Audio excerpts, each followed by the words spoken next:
Okay. So you start this band. Go on, now tell us about this band.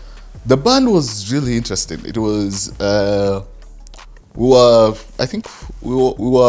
Abu was our lead singer, Mdabu was our rapper, Joji was our rapper. One of my best friends who passed away, Kaliwana, was also one of our rappers. And then later on, Carrie Blue joined. That was like the first female person in the crew. Is she also Kenyan? She's also Kenyan. I can't believe this. You guys. And funny enough, our first song that actually kinda blew was called Chukizanini, and it didn't blow in Kenya. See, that's the thing we were talking about. Like, people in Diaspora listen to a whole different type of music. People in Kenya listen to a whole different type of music, and it's like it doesn't mesh. It just doesn't come together ever. But don't worry, it will. That's why we started this show. Because you see, already you're sharing so much. Tell me about this band. Do you guys all live near each other? You all go to... We all live near each other. Some members live like 45 minutes, but then would make sure every weekend we meet and record a song. But you're also working. We are still working. So it's not just you working, everybody's working. Everybody's working, everybody's doing something, and everyone is contributing to equipment, everyone is contributing to rent, everyone is contributing to like a studio. What do you mean rent? Like, we needed a space to record. So we actually got like a little office.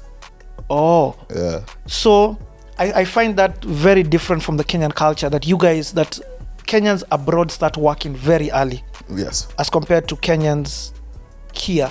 Maybe job opportunities are not that easy to come by here. How was it getting a job abroad? Do you have to have papers? Are you legal at that time? By that time, I had my green card. I not yet become a citizen. I became a citizen, I think, 5 years later.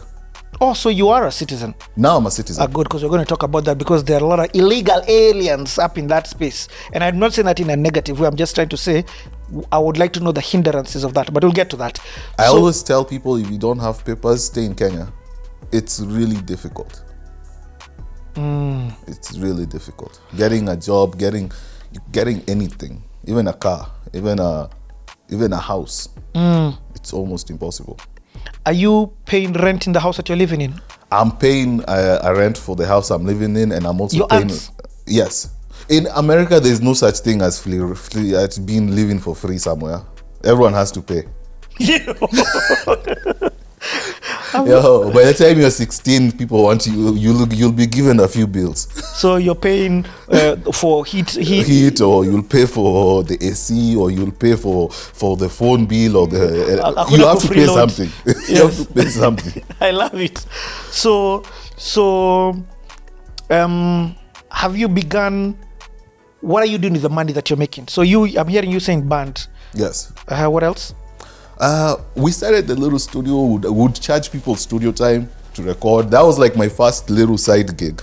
But then I would charge. Funny enough, I quit my job and I just started doing that like the whole time. Because like all I would do is charge people like $40 an hour to record. And people would come to the studio. I would make for them beats and I would record them. And that was like now my new gig. Okay, hey dude, I'm so loving this story. I know I'm talking a lot, but I just have so many questions. Go for them. So first and foremost, tell me about this band that you guys start. In this band, you are the producer. Yes. But are you playing an instrument?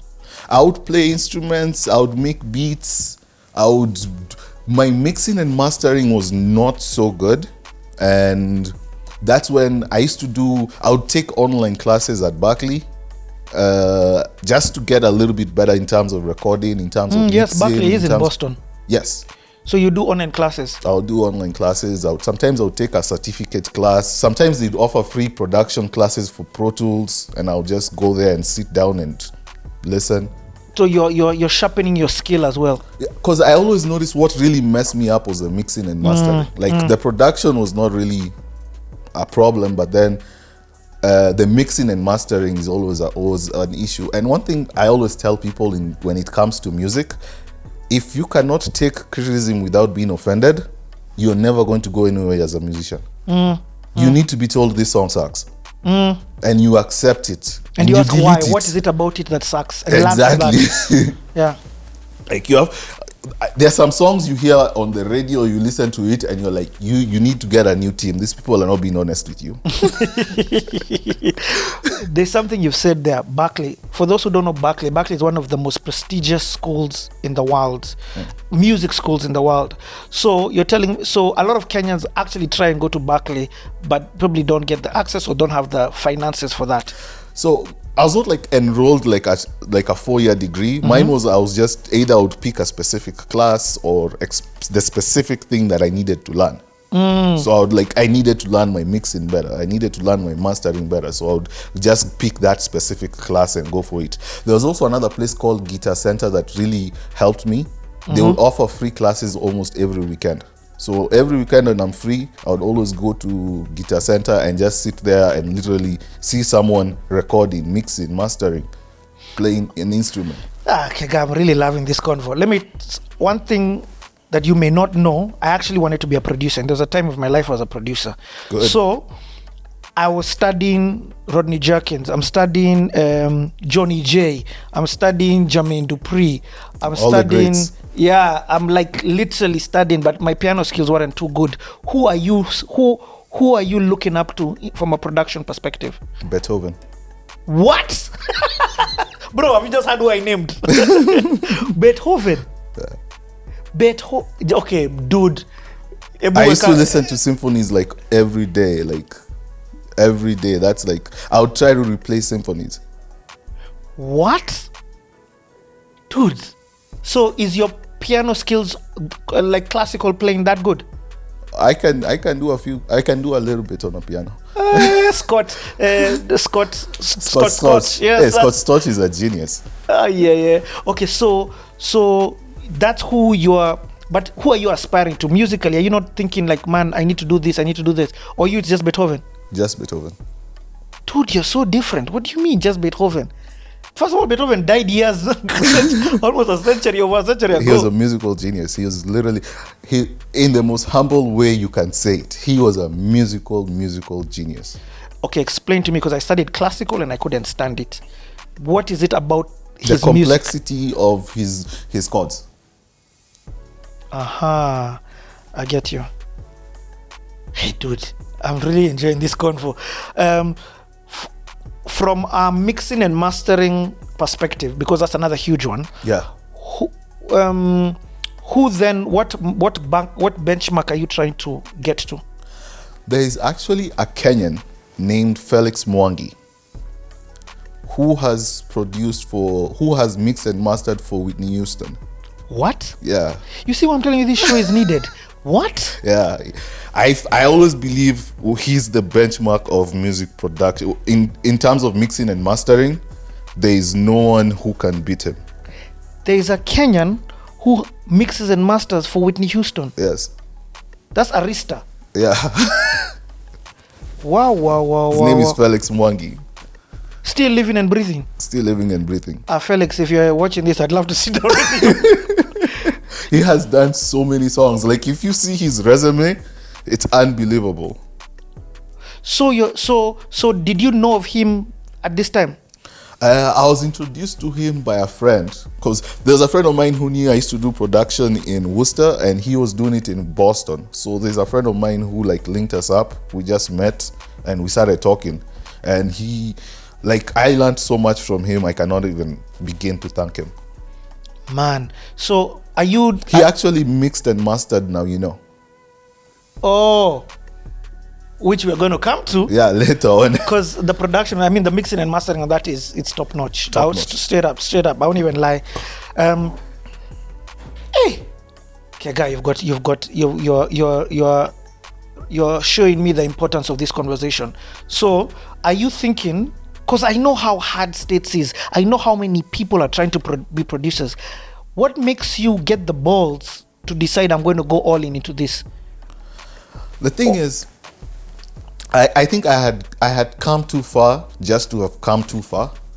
I was in too deep. First of all, I have these 5 rappers who are relying on me. I have Finally, it has become my first business in America. That was like my first business. And the thing of people hiring the studio from you. Yes. So when they're hiring the studio, is it a space to practice or is it? It's just for me to record them. So you have equipment. Yes. We're talking about you have a mixer, you have a computer, you've got a microphone. Yes. And the money from that you got through the hustling of the work. Yes. You were in high school for just 1 year, finished. Yes. So you didn't decide I'm going to uni. I did decide later on, but then actually when I was in Kenya, that 1 year I'd gone to law school. Okay. I'd gone to law school the 2 years. Yes, before going to the States. Yes, I'd gone to law school. I really want to finish it. Okay. Yeah. Actually, right now that I'm in Kenya, that's part of the stuff you're pursuing. That's what I'm doing right now. And we'll talk about what you're doing in Kenya because it's mind blowing. Okay, so your parents spend just a year with you in America. Then they come back. They come back, and this is the time you're finishing high school. Yes. So by the time you're entering this studio, are you now still living with your aunt? No, I think by that time I'd moved out. Okay. Yes. You moved out to your own house or you moved out with pals? No, I moved out to an apartment with, I think, one of the bandmates. Okay. We moved to a place together and we just... Still in Boston? Yes. And the way that you're paying your rent? Is just the studio time. So which kind of people would come to your studio? All type of crazy people. Like crazy. Like a different spectrum.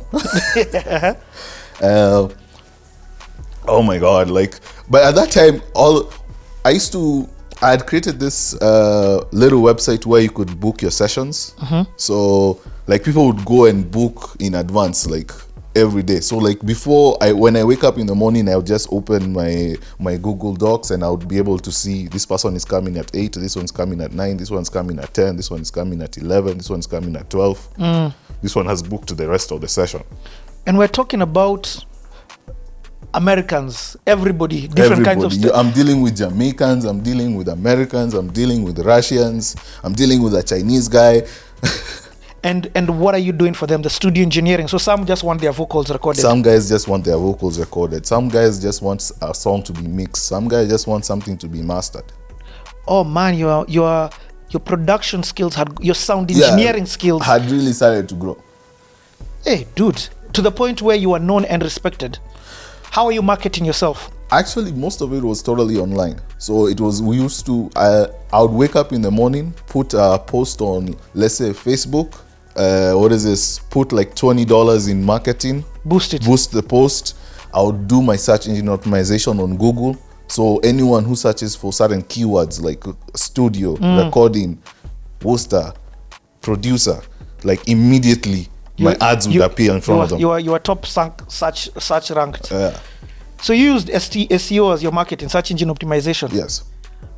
Yeah, dude, I'm loving this. Okay, so I want to figure out now culturally,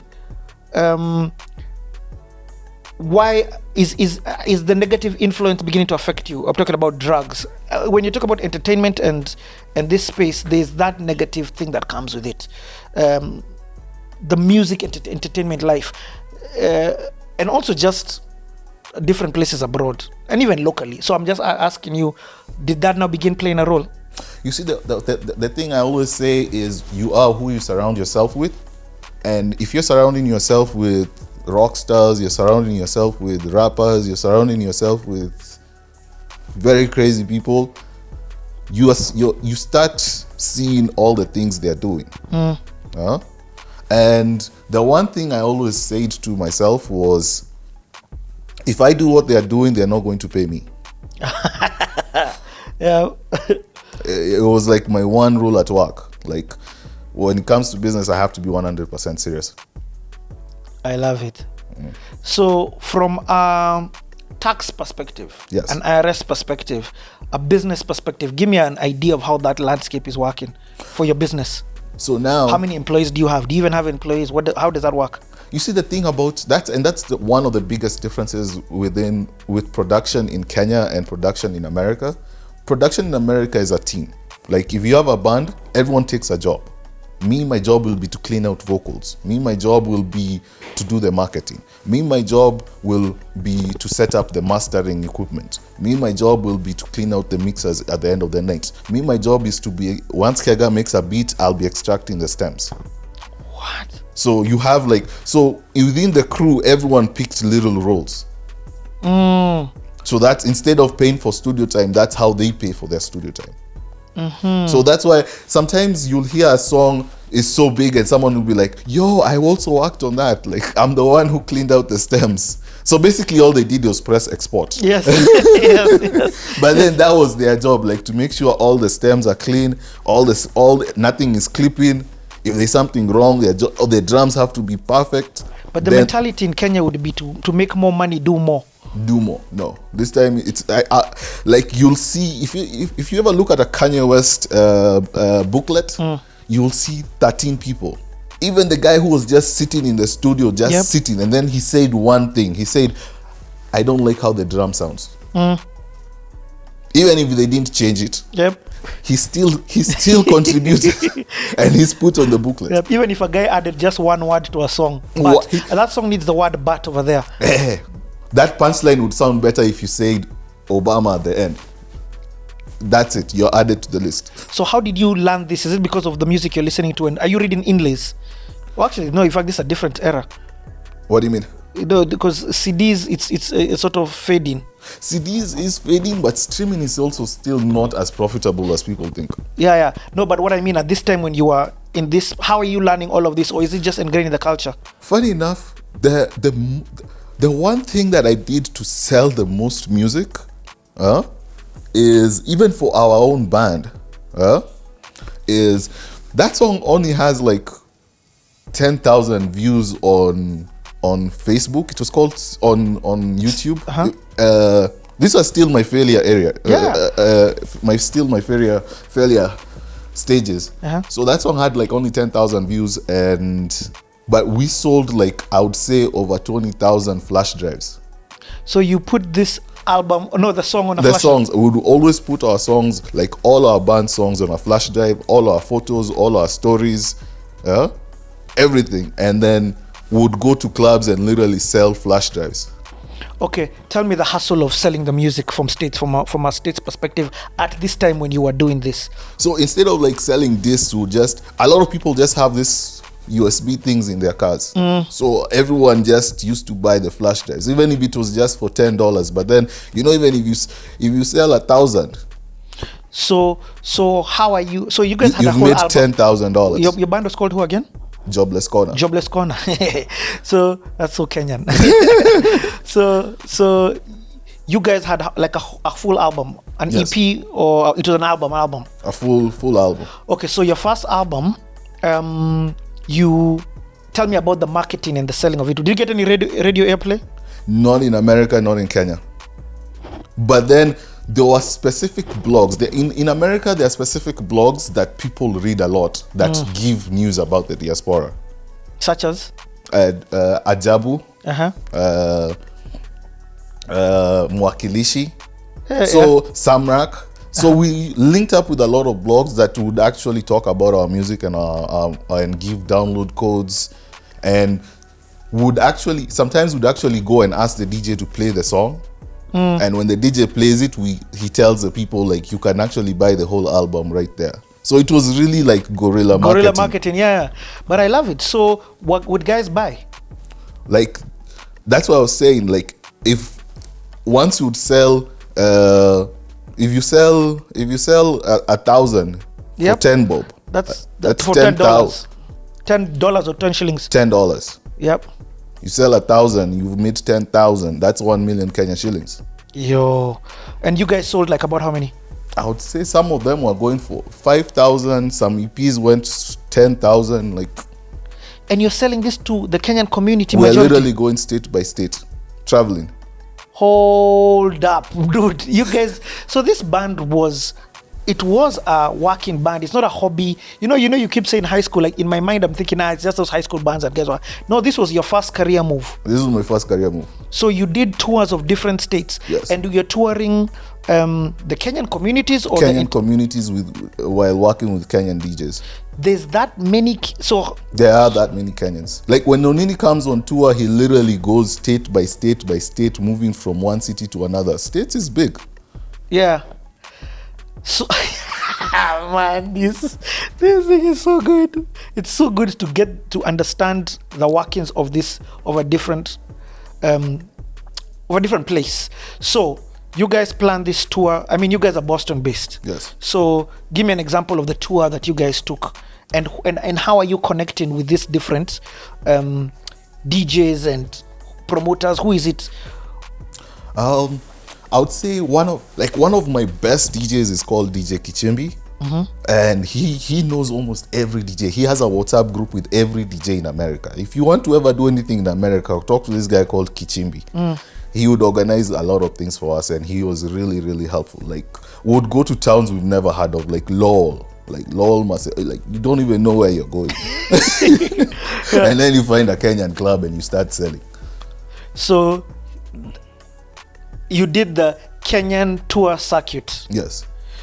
Your music has not penetrated at all within the Kenyan market. Never. No, not even. I'm not even talking about Kenyan. Even within the American market, no, there was no penetration. Nothing. Your target audience for doing that music was still the Kenyans within America. Yes. So beautiful to hear that. Then, secondly, you've not penetrated Kenya at all. In fact, what's the name of your first single? Actually, Chuki Zanini.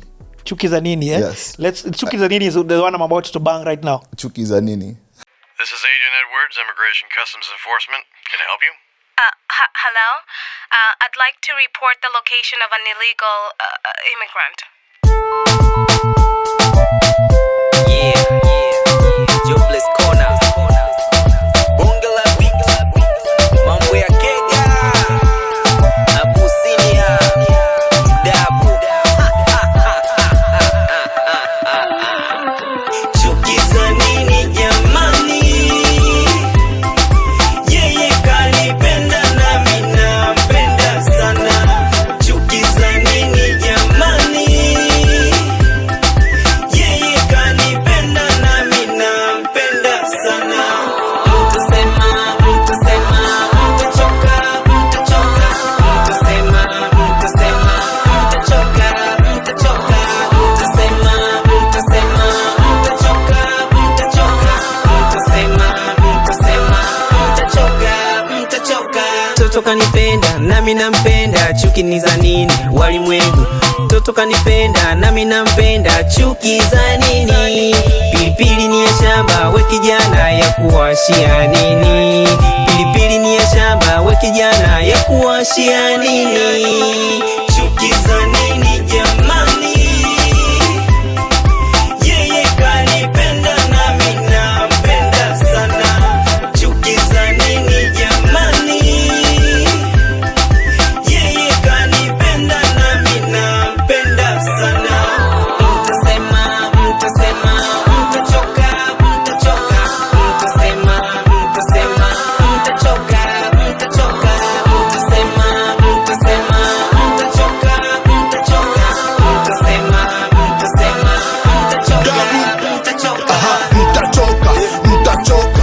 mtachoka, mtapiga magoti, mtaokoka. La vetu tumelokwaloka, Kenya mnataka mtaitoroka. Ati sisi tuangalie wawili njiani, lakini sisi mkatu mbili mitini. Kenya mnataka si tuliwapatia, Kenya mnataka nika Jay-Z na Beyonce. Msikuji hapa kuongea matope, jula vetu imespread wakote. Mtaongea mpaka mchoke, na sisi hatuendi palipopote. Mtaongea mpaka mchoke, na sisi tuko hapa. Sawa, bang that right there. Okay, so any videos that you've shot at this time? We used to do the videos ourselves. We had to do it ourselves. We were like solo budget. We were like, it was every penny counts. So we couldn't hire or do anything. So you and your band members, the only jobs you guys currently have are within this studio that you Yes. have. Later on, people went their own ways? of course, all bands. Yeah. But then people got other jobs. People became doctors, nurses. Okay. I think Mdabu now has a PhD in biochemistry. Okay. So, okay. So, but this studio, do you have a partnership deal with your guys, or is it as an entity?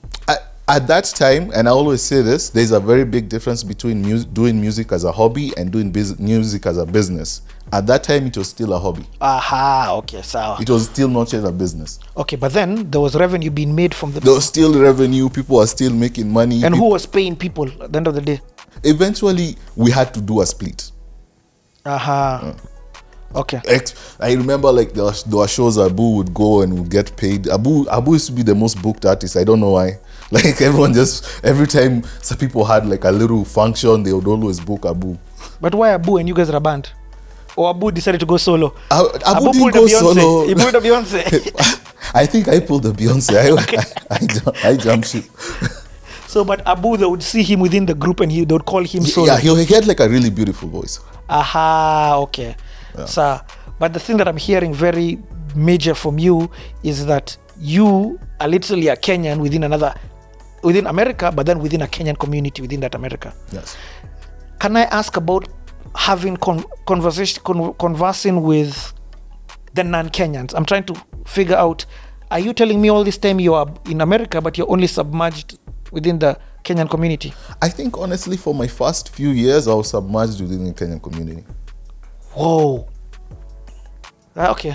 Like all the only people you party with are Kenyans, the only people you talk to are Kenyans, the only people who you do business with are Kenyans. So you kind of just end up having a lot of Kenyan friends. Yo, this is okay. Cool. So now let's okay. I've understood at least the business side, making money. I've understood now. So what happens now as people now begin to leave? When do people begin to leave? When now your life is now getting serious. Life is getting serious now. Things are starting to get serious between people. People are starting to have relationships. People are starting to have kids. People can't just be driving around to different states or showing up every weekend. Like life started really becoming serious. I started a separate business. What business was that? It was an autism clinic. Why did you start an autism clinic?